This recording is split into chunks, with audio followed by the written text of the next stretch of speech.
Miércoles 4 de septiembre de 2024. Tres mensajes del Evangelio de hoy, tomado del Evangelio de San Lucas, capítulo 4, versículos del 38 al 44. En aquel tiempo, al salir Jesús de la sinagoga, entró en casa de Simón. La suegra de Simón estaba con fiebre muy alta y le pidieron que hiciera algo por ella. Él, de pie a su lado, increpó a la fiebre y se le pasó. Ella, levantándose enseguida, se puso a servirles. Al ponerse el sol, los que tenían enfermos con el mal que fuera, se los llevaban, y él, poniendo las manos sobre cada uno, los iba curando. De muchos de ellos salían también demonios que gritaban: «Tú eres el Hijo de Dios».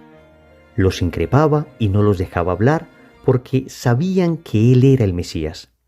Al hacerse de día, salió a un lugar solitario. La gente lo andaba buscando. Dieron con él e intentaban retenerlo para que no se les fuese. Pero él les dijo: «También a los otros pueblos tengo que anunciarles el reino de Dios. Para eso me han enviado». Y predicaba en las sinagogas de Judea. Palabra del Señor. Gloria a ti, Señor Jesús. Vamos con tres mensajes del texto que acabamos de leer. Primero, cuando Jesús entra a tu casa. Segundo, cuidado con el activismo.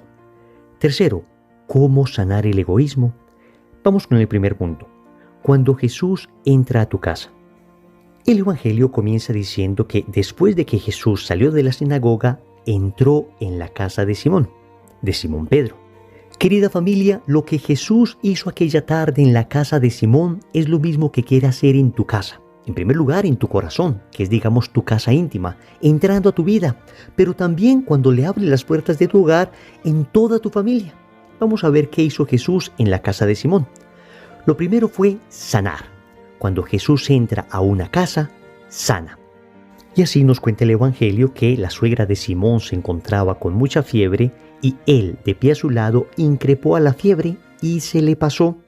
Queridos amigos, la fiebre se fue, la enfermedad se va allí donde está Jesús. De hecho, el Evangelio termina diciendo que los que tenían enfermos con el mal que fuera se los llevaban y él, poniendo las manos sobre cada uno, los iba curando. Jesús es sanación.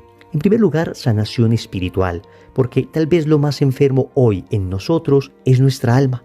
Estamos enfermos en primer lugar con el pecado, pero también estamos enfermos por temores, angustias, complejos, miedos, rencores. Estamos enfermos también del cuerpo, y el Señor también sana el cuerpo. Y hemos presenciado muchísimos milagros allí cuando un corazón abre de par en par sus puertas a la acción de Jesús. Entonces viene Él con su poder sanador incluso a obrar milagros, Cada día llegan a mis redes sociales testimonios de milagros, incluso físicos, de personas que le abrieron el corazón a Jesús, que le abrieron las puertas de su casa y fueron sanados. Jesús sigue obrando, tienes que dejarlo entrar. Siguiendo con el texto, nos damos cuenta que Jesús no solo sana, sino que además levanta. Noten que el Evangelio dice que una vez se sanó la suegra de Pedro, se levantó enseguida. Ay, queridos amigos, cuántas familias en este momento están destruidas. Cuán necesario es que Jesús entre a esas familias para que las levante, para que reconstruyan nuevamente esas familias que están en ruinas. Matrimonios a punto de destruirse, hijos que se han disipado en distintos vicios, relaciones absolutamente fracturadas, familias en el suelo. Y cuando Jesús entra, cuando de verdad empezamos un proceso serio de conversión y le decimos a Jesús: entra a mi corazón, pero también entra a mi familia, el Señor no solo la sana, sino que los levanta. Luego da una misión. Noten que inmediatamente la suegra de Pedro fue sanada, se puso a servirles. Oye, qué detalle tan lindo. La suegra de Simón nos está enseñando qué debemos hacer cuando recibimos bendiciones de Dios: ponernos a servir. En muchas ocasiones tú y yo hemos recibido bendiciones de Dios. Es cierto que le hemos abierto en ocasiones las puertas a Jesús y llegan esas bendiciones, pero nos quedamos con ellas para nosotros. No, amigos, si recibimos a Jesús en nuestra casa es para servir a los demás. Si recibimos la bendición de Dios de cualquier índole, es para que con esta bendición sirvamos a los otros, amemos a los otros, ejercitemos la caridad.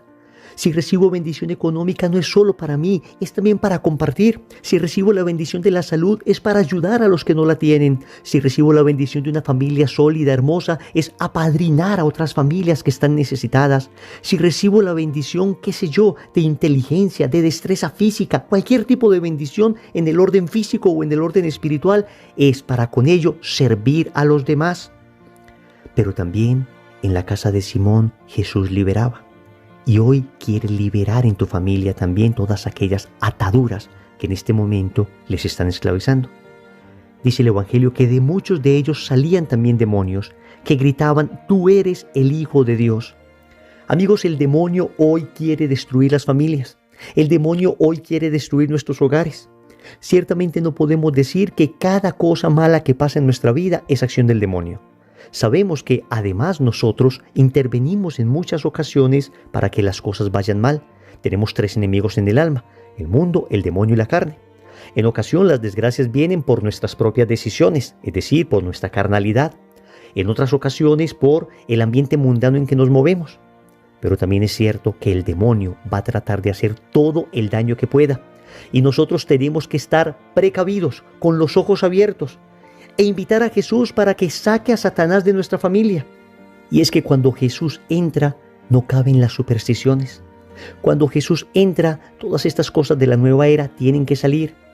Cuando Jesús entra, esas prácticas de ocultismo se tienen que acabar.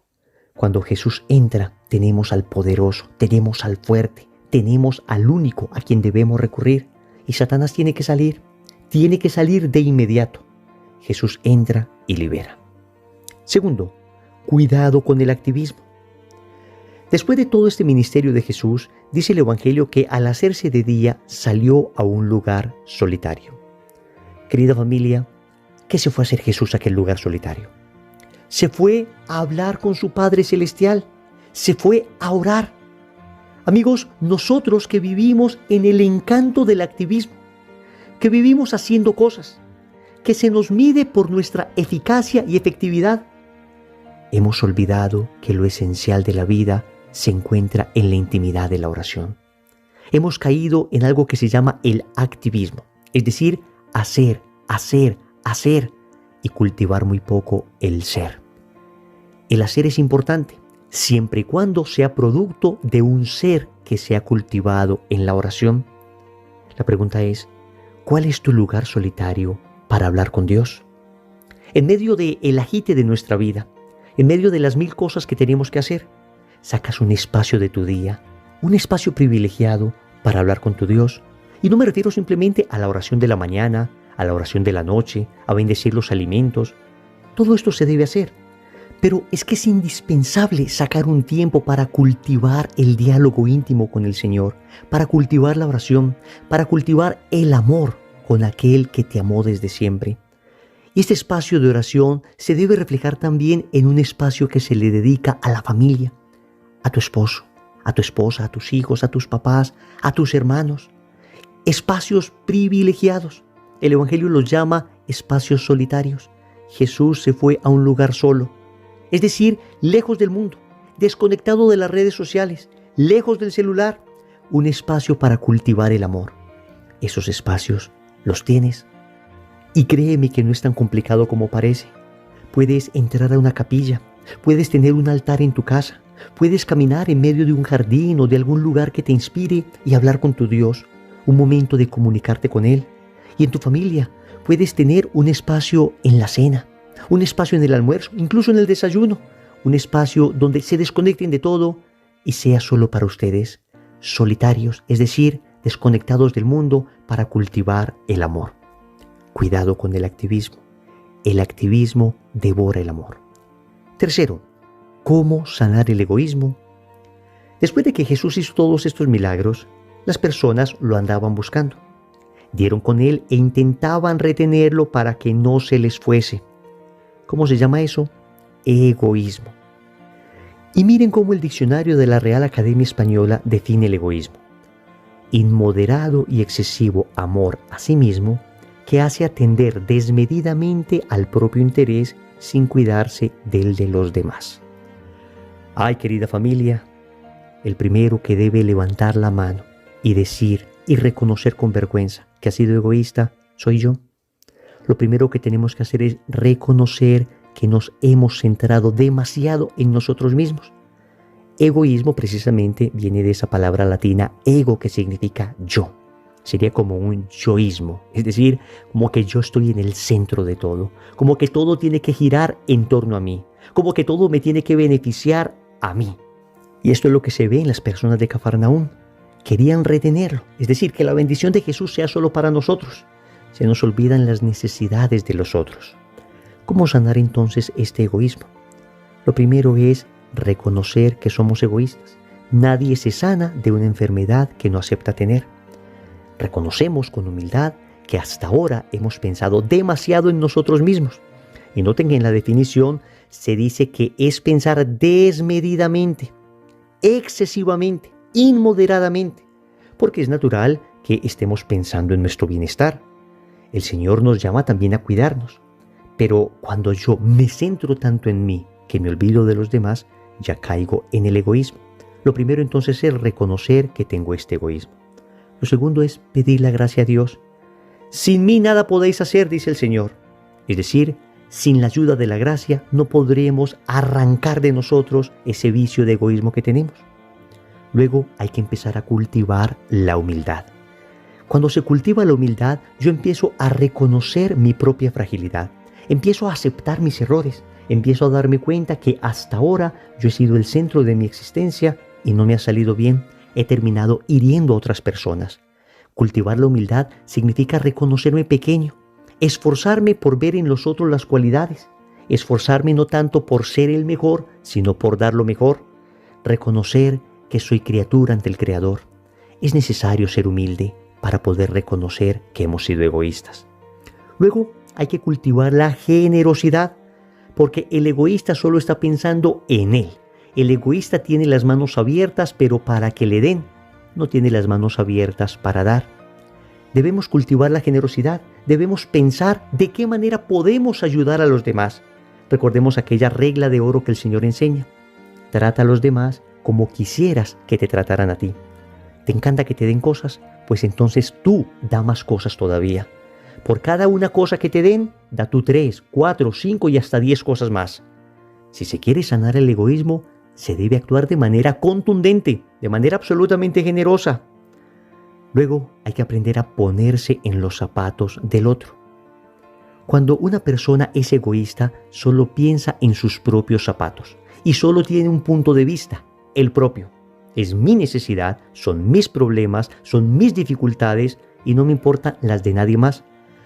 Cuando nos aprendemos a poner en los zapatos del otro, nos daremos cuenta que ellos en muchas ocasiones tienen muchísima mayor necesidad que nosotros y aprendemos a ceder en virtud de la necesidad que tienen los demás.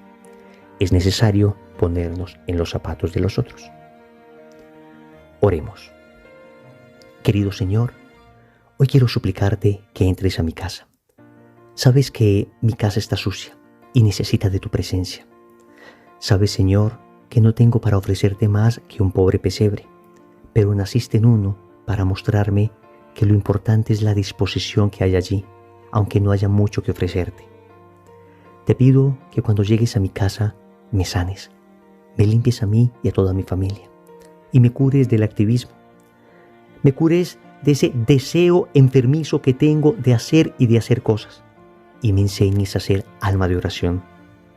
Te pido, Señor, que entrando a mi casa me sanes de este egoísmo que me centra tanto en mí mismo y me hace olvidar de las necesidades de los demás. Esto te lo suplico por medio del Inmaculado Corazón de María, a ti que vives y reinas por los siglos de los siglos. Amén. Recordemos entonces. Primero, cuando Jesús entra a tu casa. Segundo, cuidado con el activismo. Tercero, cómo sanar el egoísmo. Compromiso. A lo largo del día, cuando me relacione con otras personas, pensaré qué haría yo si estuviera en su lugar para aprender a vencer mi propio egoísmo. En el nombre del Padre, y del Hijo, y del Espíritu Santo. Amén.